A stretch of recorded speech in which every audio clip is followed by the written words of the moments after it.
Jeremiah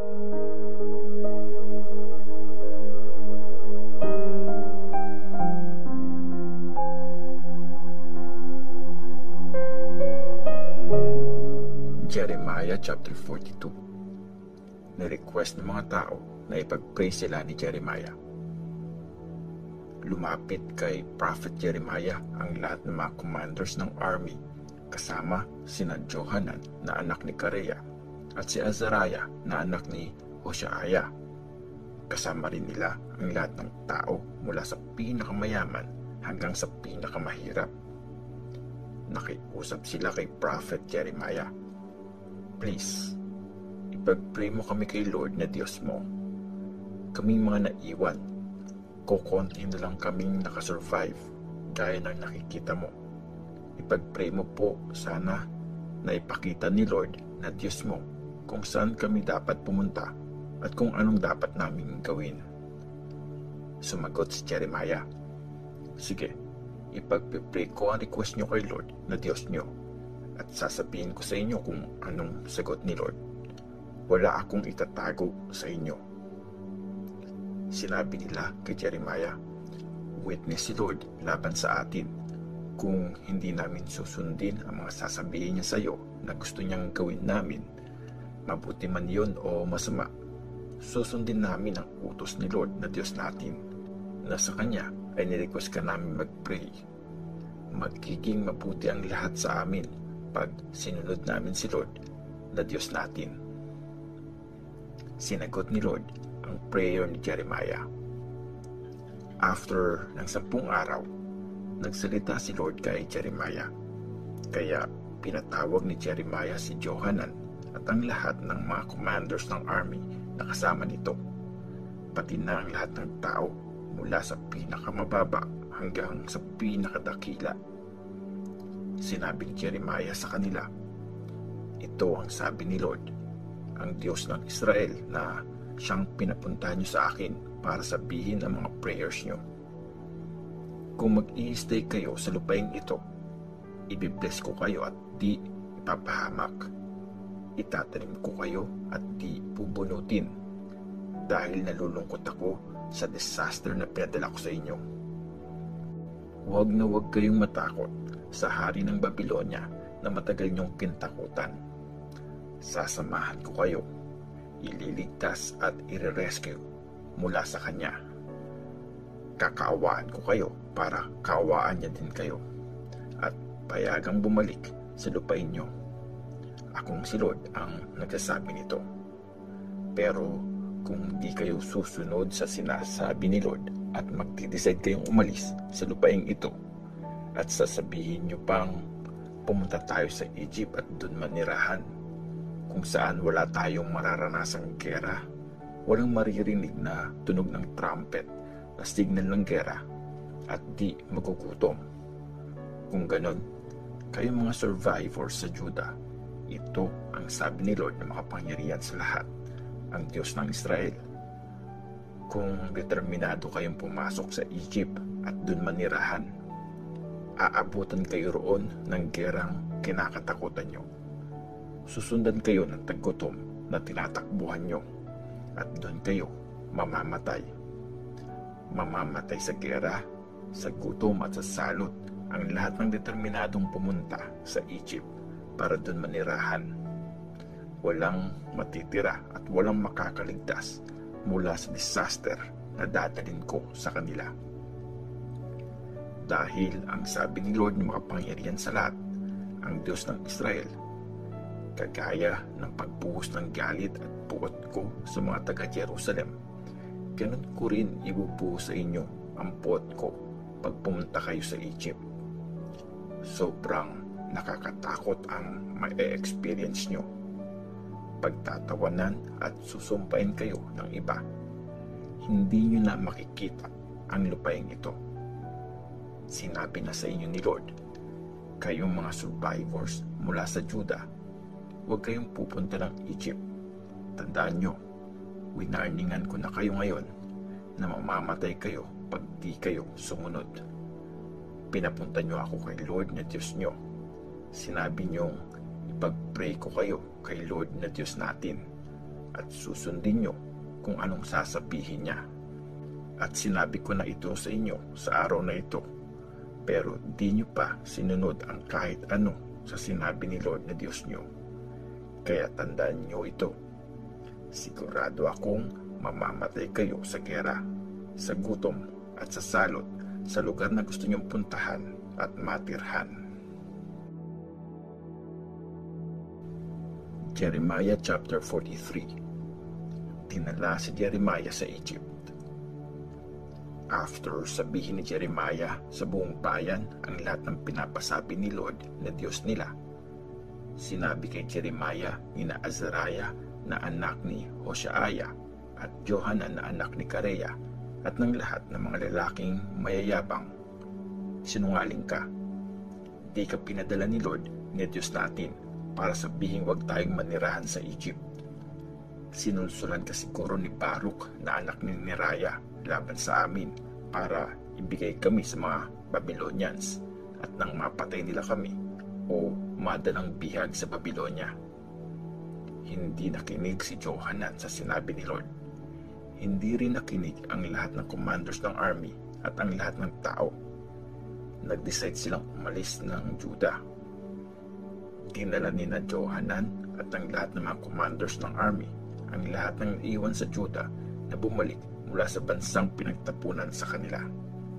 Kabilang dito ang mga lalaki, babae, bata, prinsesa at lahat ng taong pinagkatiwala ni Nebuzaradan na leader ng mga guards kay Gedaliah na anak ni Ahikam at apo ni Shaphan. Sinama rin nila sina Jeremiah at Baruch. Di nila sinunod ang utos ni Lord. Pumunta sila sa Egypt at nakarating sa city ng Tapanes.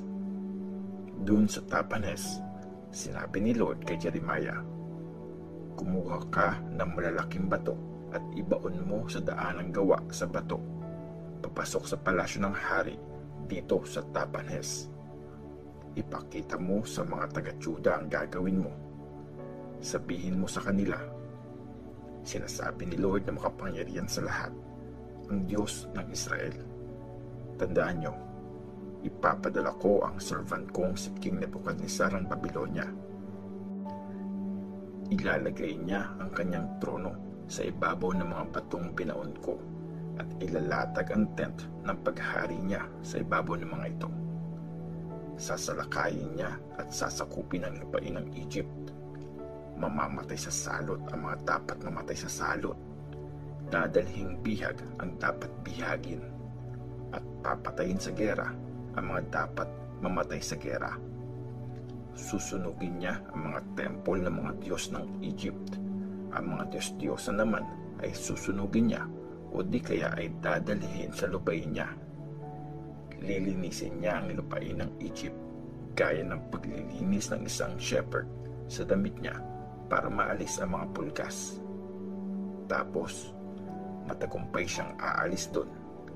Sisirain niya ang mga banal na batong monumento ng Heliopolis na nasa Egypt at susunugin niya ang mga temple ng mga Diyos ng Egypt. Jeremiah chapter 44. Ang message ni Lord sa mga Israelites sa Egypt. Kinausap ni Lord si Jeremiah tungkol sa mga Israelites na naninirahan sa Egypt, sa mga cities ng Migdol, Tapanhes at Memphis at sa lupain ng Patros.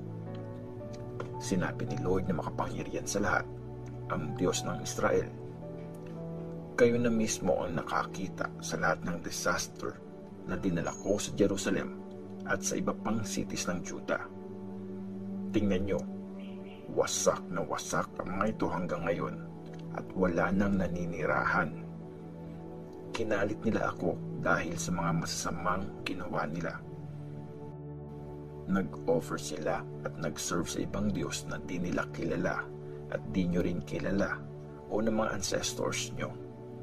Pero paulit-ulit kong pinadala sa inyo ang mga servants kong prophets. Sinabi nila, huwag nyo nang gawin ang karumal-dumal na bagay na ito na kinasusuklaman ko. Pero di sila nakinig o tumalikod sa mga kasamaan nila at patuloy pa rin sila nag-offer sa ibang Diyos. Kaya binuhos ko ang matindi kong galit at puot sa mga cities ng Juda at sa mga kalye ng Jerusalem. Nasira at wasak pa rin ang mga ito hanggang ngayon. Ngayon, ito ang sinasabi ni Lord, ang Diyos na makapangyarihan, ang Diyos ng Israel. Bakit nyo ba pinaparusahan ang mga sarili nyo? Bakit nyo gustong patayin ang mga lalaki at babae, mga babies at mga bata? Gusto nyo ba talagang ubusin ang mga taga-Juda para wala nang matira sa inyo? Bakit nyo ba ako kinagalit sa mga ginagawa nyong pag-o-offer sa mga Diyos sa Egypt kung saan kayo naninirahan? Ginagawa nyo ba ito para wasakin ang mga sarili nyo nang sa ganon mapagtawanan ang pangalan nyo at magamit ito sa pagsumpa ng lahat ng bansa? Nakalimutan nyo na ba ang mga kasalanan ng mga ancestors nyo, ng mga hari ng Juda, ng mga asawa nila, pati na ang mga kasamang ginawa nyo at ng mga asawa nyo sa lupain ng Juda at sa mga kalye ng Jerusalem? Hanggang ngayon, di kayo nagpapakumbaba o nagpapakita man lang ng takot sa akin. Di rin kayo sumusunod sa mga batas at mga instructions na binigay ko sa inyo at sa mga ancestors nyo. Kaya nga, akong si Lord na makapangyarihan sa lahat, ang Diyos ng Israel ang nagsasabi. Nakapag-decide na akong padalhan kayo ng disaster hanggang sa tuluyang mawasak ang buong Juda. Sisiguraduhin kong mamamatay ang lahat ng mga naiwang taga-Juda na determinadong mag-settle sa Egypt. Mamamatay silang lahat doon. Lahat sila, mula sa pinakamahirap hanggang sa pinakamayaman, ay mamamatay sa gera at sa gutom. Nakakakilabot ang mangyayari sa kanila at pagtatawanan at susumpahin sila ng mga tao. Paparusahan ko ang lahat ng naninirahan sa Egypt gaya ng ginawa ko sa mga taga-Jerusalem. Mamamatay sila sa gera, sa gutom at sa salot. Kaya mapapahamak at walang makakatakas o maiiwang buhay sa lahat ng nag-decide na manirahan sa Egypt. Walang makakabalik sa kanila sa Juda kahit na gustong gusto nilang makabalik doon. Di sila makakabalik except sa ilang makakatakas. Sumagot kay Jeremiah ang lahat ng lalaking aware na nag-offer sa ibang Diyos ang mga asawa nila at ang lahat ng babaeng nakatayo sa malapit. Isang malaking grupo ng mga taong naninirahan sa Patros sa lupain ng Egypt. Hindi kami makikinig sa iyo tungkol sa mga sinasabi mo sa amin sa ngalan ni Lord. Gagawin namin ang lahat ng panata namin. Magsusunog kami ng handog para sa reyna ng langit at magbubuhos para sa kanya ng mga handog na iinumin tulad ng ginawa namin noon, pati na ng mga ancestors namin, ng mga hari at ng mga leaders sa mga cities ng Juda at sa mga kalye ng Jerusalem. Sagana kami noon sa pagkain, maganda ang buhay at di nakaranas ng kapahamakan. Pero simula nung hindi na kami nagsusunog ng handog sa reyna ng langit at nagbubuhos ng handog na iinumin para sa kanya, naka-experience na kami ng kahirapan at marami sa amin ang namatay sa gera at sa gutom. At sinabi pa ng mga babae, tama, magsusunog kami ng handog sa reyna ng langit at magbubuhos ng handog na iinumin para sa kanya. Sa tingin mo ba, gagawa kami ng mga cake na inukita ng image niya at mag-offer ng alak ng di alam ng mga asawa namin?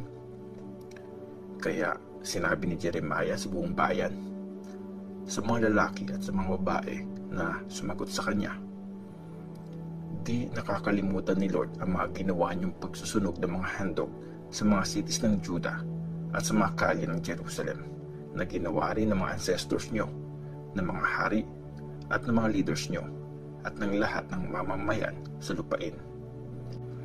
Maaalala niya ang lahat ng ito.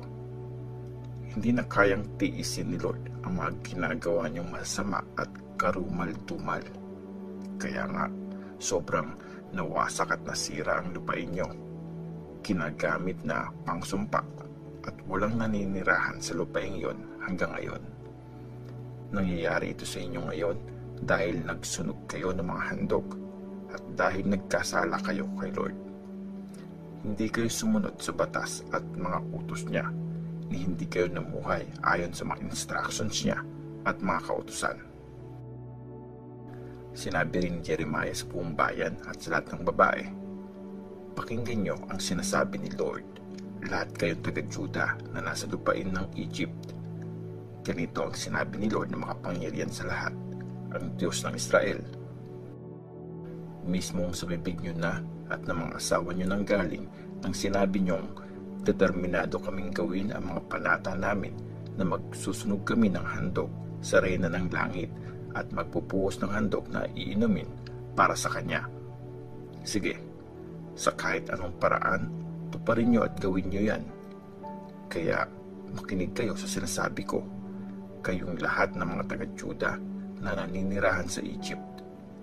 Isinusumpa ko sa dakilang pangalan ko na never nang gagamitin ang pangalan ko sa panunumpa ng kahit sinong taga-Juda na nasa lupain ng Egypt. Di ko napapayagan na banggitin pa nila ang mga salitang isinusumpa ko sa ngalan ni Lord, ang Diyos na buhay. Sisiguraduhin kong mapapahamak sila at di uunlad ang buhay. Mamamatay sa giyera at sa gutom ang lahat ng mga lalaking taga-Juda na nasa Egypt hanggang sa maubos silang lahat. Pero may ilang makakatakas sa giyera ang babalik sa lupain ng Juda mula sa Egypt. Mapapatunayan ng mga natitirang taga-Juda na naninirahan sa Egypt kung kaninong salita ang nagkatotoo, ang sa akin o sa kanila. Ito ang sign na ibibigay ko sa inyo na paparusahan ko kayo sa lupain ito para malaman yung magkakatotoo ang mga salitang sinabi ko sa inyo. Ibibigay ko si King Hofra ng Egypt sa kamay ng mga kalaban niyang gustong pumatay sa kanya. Tulad ito ng ginawa ko kay King Zedekiah ng Juda nang binigay ko siya kay King Nebuchadnezzar ng Babylonia na kalaban niya at gustong pumatay sa kanya.